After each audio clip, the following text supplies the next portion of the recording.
Hello everyone. जैसे कि top 20 political science के जो इम्पोर्टेंट क्वेश्चन गैस क्वेश्चन थे वो मैंने पार्ट 1 में क्लियर कराया था, जो हम लोगों ने ध्यान से देखा था।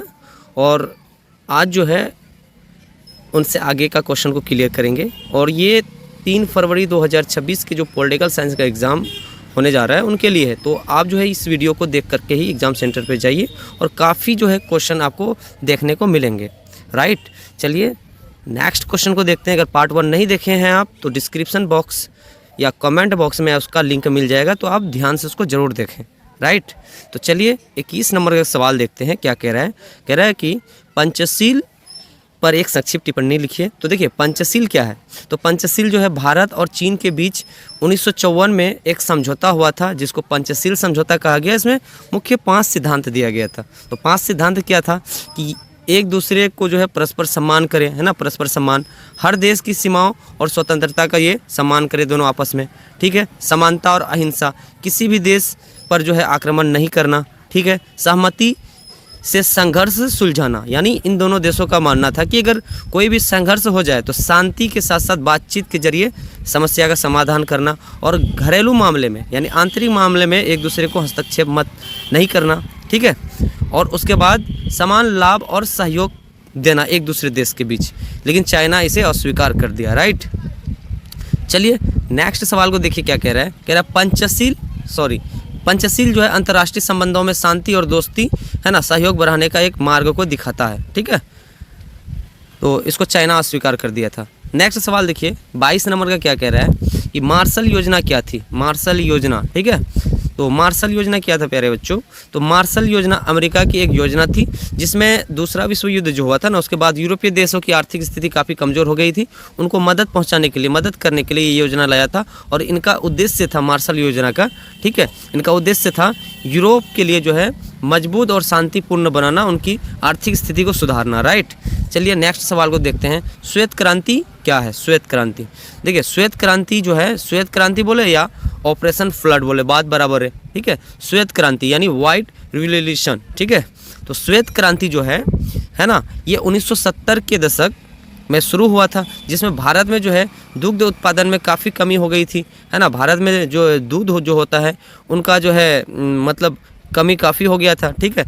तो भारत जो था, है ना, दूध उत्पादन में बढ़ोतरी के लिए जो है दुनिया भर से जो है ना, अच्छे अच्छे नस्ल के गाय, है ना, अच्छे अच्छे नस्ल के जानवर को जो है क्या किया था, लाया गया था, ठीक है। और ये किसके द्वारा चलाया गया था, ये वर्गीत कुरियन द्वारा, जो अमूल के संस्थापक है, अमूल जो है ना। और भारत में दूध की कमी जो था उनको दूर किया था, ठीक है। 1988 में जो है 1998 तक जो है ना, दुनिया का सबसे बड़ा दूध उत्पादक देश भारत को बना दिया था, ठीक है। ये दूध क्रांति को लेकर के, यानी वाइट रिवॉल्यूशन को लेकर के, ठीक है, जिसको हम श्वेत क्रांति भी कहते हैं।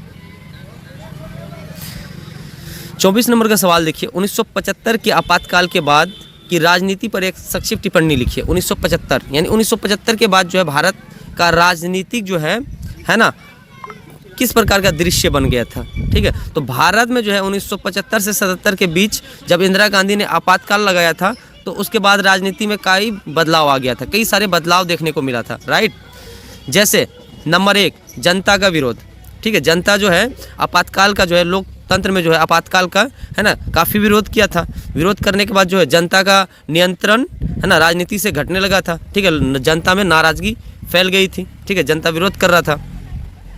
1977 का चुनाव, जनता ने कांग्रेस को हरा दिया था, ठीक है। क्या किया था, उनको, है ना, हरा करके जो जनता पार्टी का जो है सरकार को जगह दिया था, जनता पार्टी के जो है सरकार बने थे, ठीक है। तीसरा नंबर देखिए, लोकतंत्र की पुनर्स्थापना, प्रेस जो था, प्रेस मीडिया की स्वतंत्रता, राजनीतिक स्वतंत्रता और न्यायपालिका की भूमिका जो था काफ़ी मजबूत हो गई थी, ठीक है। 4 नंबर देखिए, राजनीतिक अस्थिरता, कांग्रेस का जो है एक दलीय प्रभुत्व जो था वो खत्म हो गया था, कम हो गया था, कमज़ोर हो गया था, जिसमें जो है क्षेत्रीय और विपक्षी दल जो बना, यानी उसका उदय हुआ, ठीक है। और 1975 से 77 के आपातकाल ने भारत की राजनीति और लोकतंत्र की अहमियत को, है ना, विपक्ष की ताकत और जनता की भूमिका को मजबूत कर दिया। राइट, उसके बाद देखिए नेक्स्ट सवाल क्या कह रहा है। नेक्स्ट, क्षेत्रीय संगठन किसे कहते हैं। क्षेत्रीय संगठन, क्षेत्रीय संगठन एक ऐसा संगठन होते हैं, ठीक है, क्षेत्रीय संगठन एक ऐसा संगठन होते हैं जिसमें किसी भी क्षेत्र जो होता है, कोई भी क्षेत्र यानी एक ही क्षेत्र के जो भूभाग या उनमें जो एरिया जो होता है, ठीक है, उनमें शामिल होते हैं और उनके बीच सहयोग और शांति का विकास बढ़ाने के लिए, है ना, क्या करता है, सहयोग देता है, ठीक है, और उनका जो है विकास यानी विकसित करता है उनको, राइट। तो क्षेत्रीय संगठन एक ऐसे संगठन होते हैं जिसमें किसी क्षेत्र या भूभाग के कई देश शामिल होते हैं और ये जो देशों के बीच सहयोग, शांति और विकास को बढ़ाने का काम करता है, ठीक है, जिससे क्षेत्रीय संगठन के, ठीक है। उदाहरण के लिए जैसे आसियान हो गया जो दक्षिण, है ना, पूर्व एशिया देशों के लिए है, जैसे सार्क हो गया दक्षिण एशिया के लिए है, तो ये सब क्षेत्रीय संगठन। उसके बाद 26 नंबर का सवाल कह रहा है प्यारे बच्चों कि असम आंदोलन का मुख्य मुद्दा क्या था। तो असम आंदोलन जो है 1979 में शुरू हुआ था, 1985 तक चला था। इसका मुख्य उद्देश्य था असम के जो स्थानीय लोग थे उनका जो है कहीं ना कहीं बाहरी लोग जब असम में आ गया था तो उनका अधिकार छीना जा रहा था और वो लोग जो है बेरोजगार हो रहे थे, ठीक है। तो ये लोग आपस में आंदोलन कर दिया था ताकि उनका अधिकार मिले और उनको जो है जो भी रोजगार वगैरह है वो मिले, है ना, बेरोजगारी जो बढ़ रहा था उनको कम करना था। तो स्थानीय लोगों के जो अधिकार और पहचान की रक्षा करना था, ठीक है। इसका मुख्य मुद्दा था अवैध जो प्रवासी जो आ रहा था उनको रोकना और स्थानीय जो असमिया लोग थे, असम के जो लोग थे, उनको अधिकार और नौकरी के साथ साथ जो है उनकी भूमि की रक्षा करना था, ठीक है। उसके बाद देखिए 27 नंबर का सवाल क्या कह रहे हैं प्यारे बच्चों, पेरेस्ट्रोइका, है ना। पेरेस्ट्रोइका से आप क्या समझते हैं? पेरेस्ट्रोइका जो है सोवियत संघ में 1985 में मतलब शुरू हुआ था, ठीक है। और ये जो था सुधार और पुनर्गठन की नीति थी और इसका उद्देश्य था अर्थव्यवस्था के साथ साथ जो प्रशासन जो था, प्रशासनिक व्यवस्था, उसमें सुधार करना था, पेरेस्ट्रोइका, राइट। और 28 नंबर का सवाल कह रहा है प्रत्यक्ष, है ना, विदेशी निवेश क्या है, ठीक है, FDI। तो प्रत्यक्ष विदेशी निवेश वह निवेश होता है जिसमें कोई भी, है ना, विदेशी कंपनी या व्यक्ति भारत में अपने व्यवसाय या उद्योग में सीधे पैसा लगाता है। क्या करता है? कोई भी विदेशी कंपनी, फॉरेन इन्वेस्टर जो होता है, ठीक है, वो क्या करता है? पैसा लगाता है और रोजगार और आर्थिक विकास को बढ़ावा मिलता है इनसे, ठीक है, जिसको हम प्रत्यक्ष विदेशी निवेश कहते हैं। कोई भी बाहरी व्यक्ति या कंपनी भारत में जो पैसा लगाता है, इन्वेस्ट करता है, उसको FDI बोलते हैं। 29 नंबर का सवाल देखिए, गठबंधन सरकार से आप क्या समझते हैं? गठबंधन जिसको अलायंस से बोलते हैं, ठीक है, जैसे भारत में भी गठबंधन का सरकार है, NDA का, है ना। तो गठबंधन सरकार वह सरकार होती है जिसमें एक से अधिक राजनीतिक दल मिल करके सत्ता में आते हैं। किस में आते हैं? सत्ता में। और ये आपस में सरकार बनाते हैं, क्योंकि जब उनको अकेले बहुमत नहीं मिलता है तो वो क्या करते हैं? दूसरे पार्टी से मदद लेकर के, है ना, क्या करते हैं? सरकार बनाते हैं, ठीक है। और गठबंधन सरकार जो है एक से अधिक दलों के सहयोग से लोकतंत्र में शासन चलाने का एक तरीका है। चलिए नेक्स्ट सवाल को देखते हैं क्या है। तो नेक्स्ट सवाल क्या कह रहा है? नेक्स्ट सवाल कह रहा है सुशासन क्या है, इसकी विशेषता क्या होती है? सुशासन का मतलब होता है सरकार और प्रशासन का ईमानदारी होना, यानी ईमानदार होना, ठीक है, और पारदर्शिता और जिम्मेदारी के साथ साथ सही से चलाना ताकि जनता के साथ सही सेवा और न्याय जनता को मिल सके, ठीक है। इसका मतलब सुशासन होता है। और आजकल जो है सुशासन की स्थिति भारत में क्या है, बिहार में क्या है, वो आप सभी विद्यार्थियों को पता ही है, ठीक है। तो विद्यार्थी जब सही से अपने अधिकार को जानेंगे और सही तरीके से अपने रक्षा के लिए अपने आप को जिम्मेवार होंगे तो ही सुशासन का सही अर्थ लोगों को पता चल पाएगा, ठीक है।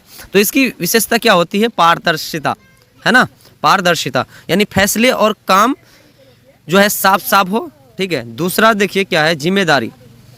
जिम्मेदारी का मतलब होता है अधिकारी और सरकार अपने काम के लिए जवाबदेह हो, ठीक है। तीसरा न्याय और समानता, सभी नागरिकों के साथ समान व्यवहार हो, ठीक है।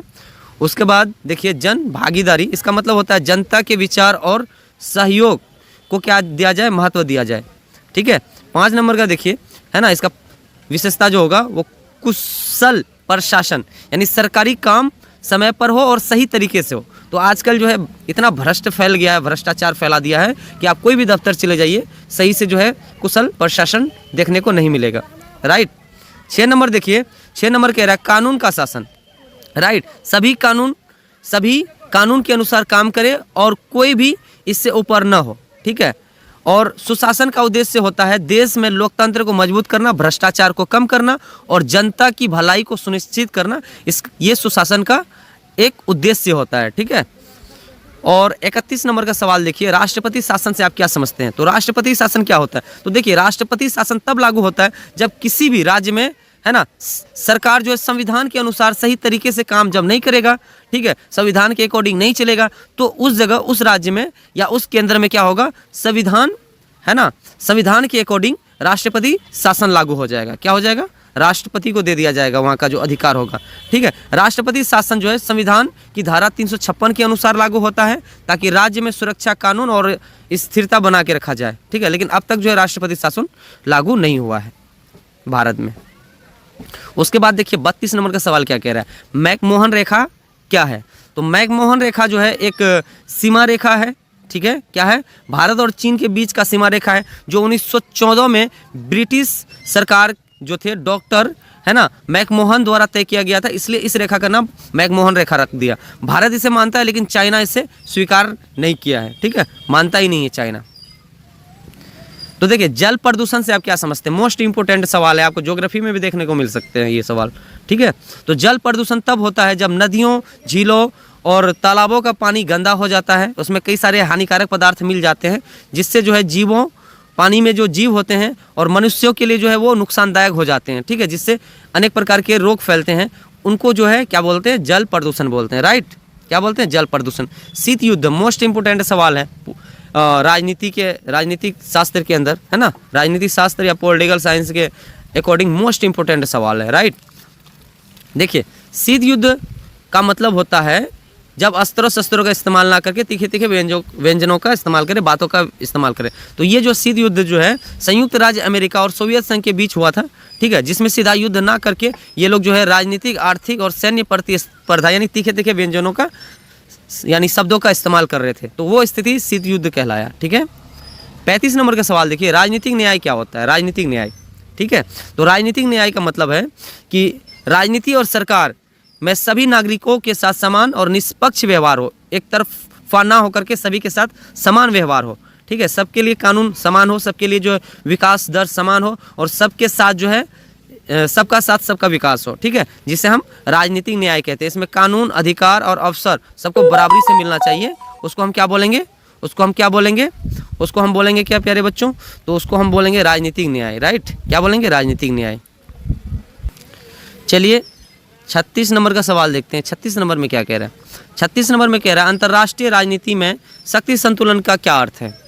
तो देखिए, अंतर्राष्ट्रीय राजनीति में शक्ति संतुलन का मतलब है देशों की जो सैन्य और आर्थिक ताकत है ना, वो बराबर रहे ताकि कोई भी देश एक दूसरे पर हावी ना हो, ठीक है। यह अंतर्राष्ट्रीय शांति के साथ साथ सुरक्षा बना करके रखने के लिए मतलब बनाया जाता है, जिसमें एक देश दूसरे देशों के बीच जो है शांति सुरक्षा बना करके रखे और कोई भी दूसरे देशों पर जो है ना दबाव ना डाले, ठीक है। तो उसे हम क्या बोलेंगे, उसे हम क्या बोलेंगे प्यारे बच्चों, अंतर्राष्ट्रीय राजनीति, ठीक है, उसे अंतर्राष्ट्रीय राजनीति बोलेंगे। लेकिन आजकल अमेरिका की स्थिति क्या है वो आप सभी को पता होगा, ठीक है, बनाता भी है और कानून तोड़ता है, सब इन्हीं के लिए है। तो 37 नंबर का सवाल देखिए, राष्ट्रीय विकास परिषद के क्या कार्य हैं। तो राष्ट्रीय विकास परिषद, है ना, राष्ट्रीय विकास परिषद या एनडीसी, तो भारत में राष्ट्रपति की अध्यक्षता में ये बनाई गई थी, है ना। ये एक प्रकार का संस्था है। इसका मुख्य उद्देश्य होता है देश की विकास के लिए जो योजना बनाता है ना, योजना के साथ साथ जो नीति बनाया जाता है उनको तय करवाना या तय करना, उसको हम राष्ट्रीय विकास परिषद कहते हैं, ठीक है। इनका कार्य क्या क्या है, चलिए इनका कार्य देखते हैं। इनका कार्य है देश के विकास के जो लक्ष्य होता है, एक लक्ष्य, एक टारगेट होता है, उनकी दिशा को तय करना। 5 साल का जो योजना बनाया जाता है, 5 वर्षीय योजना, उनकी नीति पर जो है निर्णय लेना, ठीक है। और केंद्र और राज्य सरकार जो होता है उनके बीच एक प्रकार का संबंध या समन्वय स्थापित करना या बढ़ाना। आर्थिक और सामाजिक जो क्षेत्रीय विकास की जो समीक्षा होता है उनको करना, ठीक है। और राष्ट्रीय विकास परिषद जो है देश में समान और संतुलन के साथ साथ विकास को सुनिश्चित करने में मदद करती है, ठीक है। चलिए 38 नंबर का सवाल देखते हैं, नक्सलवाद क्या है। नेशनलिज्म, नेक्सलिज्म, ठीक है, नक्सलवाद। तो नक्सलवाद क्या है, नक्सलवाद एक प्रकार का जो है ना हिंसक आंदोलन है जो भारत के कुछ क्षेत्रों में सामाजिक, आर्थिक और असमानता के विरोध के लिए किया जाता है। नक्सलवाद ठीक है, लेकिन एक प्रकार से जो ये लोग है ना हिंसा जो करता है ना वो इनका गलत है। तो इनका जो है उद्देश्य सही होता है, इनका उद्देश्य होता है अपने क्षेत्र में जो है ना सामाजिक आर्थिक असमानता का विरोध करना होता है, ठीक है। लेकिन ये लोग जो है हिंसा करके, हिंसा के तरीके से ये लोग जो है अपना अधिकार की मांग करते हैं, ठीक है। यह आंदोलन अक्सर भूमि, गरीबी और किसानों के अधिकार के लिए किया जाता है, ठीक है, जिसको हम नक्सलवाद कहते हैं। प्रत्यक्ष विदेशी निवेश, इनके बारे में अभी हम लोग जान गए थे। जो बाहरी कंपनी जो है ना, बाहरी कंपनी या व्यक्ति जो है भारत की कंपनी पे निवेश करता है, ठीक है। चलिए 40 नंबर का सवाल देखते हैं। गैर कांग्रेसवाद से आप क्या समझते हैं? गैर कांग्रेसवाद का मतलब होता है कांग्रेस पार्टी का जो विरोध करने वाला पार्टी या राजनीति है ना, ठीक है, उसको गैर कांग्रेसवाद कहते हैं, ठीक है। क्या कहते हैं? जो कांग्रेसों को विरोध करता है उनको गैर कांग्रेसवाद कहते हैं। इसका उद्देश्य होता है, इनका उद्देश्य है ना कांग्रेस के एक दलीय प्रभुत्व को खत्म करना और लोकतंत्र का विकल्प देना, ठीक है, जिसको हम गैर कांग्रेसवाद कहते हैं। चलिए 41 नंबर का सवाल देखते हैं। पीली क्रांति क्या है? मोस्ट इंपोर्टेंट सवाल है, इससे ऑब्जेक्टिव आ सकता है। पीली क्रांति आपका 1980 के दशक में भारत में शुरू हुई थी। इसका उद्देश्य था जो तेल होता है ऑयल, उनके साथ साथ बीज और खाने के जो तेल होते हैं उसका उत्पादन में है ना वृद्धि करना और तेल के मामले में भारत को आत्मनिर्भर बनाना, ठीक है। उसके बाद 42 नंबर का सवाल देखिए। 42 नंबर का सवाल क्या कह रहा है कि कश्मीर की समस्या क्या है? इन पर टिप्पणी करना है। तो कश्मीर की समस्या भारत और पाकिस्तान के बीच का एक विवाद है। या कश्मीर जो है, कश्मीर एक भूभाग है, पाकिस्तान अपना हिस्सा मानता है, लेकिन भारत का एक रीढ़ है कश्मीर, है ना। तो भूभाग और राजनीतिक अधिकारों को लेकर के है, ठीक है। कश्मीर की समस्या जो है भारत पाकिस्तान के बीच मुख्य राजनीतिक और है ना सामरिक चुनौती है। इसका समाधान शांति के साथ साथ बातचीत से ही संभव है, नहीं तो आतंकवादी वाला मामला हमेशा होते रहेगा, ठीक है, भारत पाकिस्तान के बीच, राइट। तो आई होप प्यारे बच्चों आज हम जो है 42 नंबर तक जो है मोस्ट इंपोर्टेंट क्वेश्चन को क्लियर किए हैं, उनके साथ साथ विथ एक्सप्लेनेशन के साथ साथ आंसर को। इनसे आपका बहुत सारा ऑब्जेक्टिव 2 मार्क्स और 5 मार्क्स का क्वेश्चन क्लियर हो सकता है, राइट। तो इस वीडियो को आप जो है बढ़िया से ध्यान से देख करके इस सेंटर पे जाइए, आपका बहुत सारा है ना पॉइंट क्लियर हो जाएगा। तो नेक्स्ट वीडियो में नेक्स्ट टॉपिक को देखेंगे और भी मेरे पास मोस्ट इंपोर्टेंट क्वेश्चन है, ठीक है, जो कि डायरेक्ट एग्जाम में आने वाले हैं। तो मिलेंगे नेक्स्ट वीडियो में नेक्स्ट टॉपिक के साथ। तब तक के लिए जय हिंद, बाय बाय। अगर आप चैनल पे नया है तो चैनल को सब्सक्राइब कर दीजिए, वीडियो को लाइक कर दीजिए। मिलेंगे नेक्स्ट वीडियो में।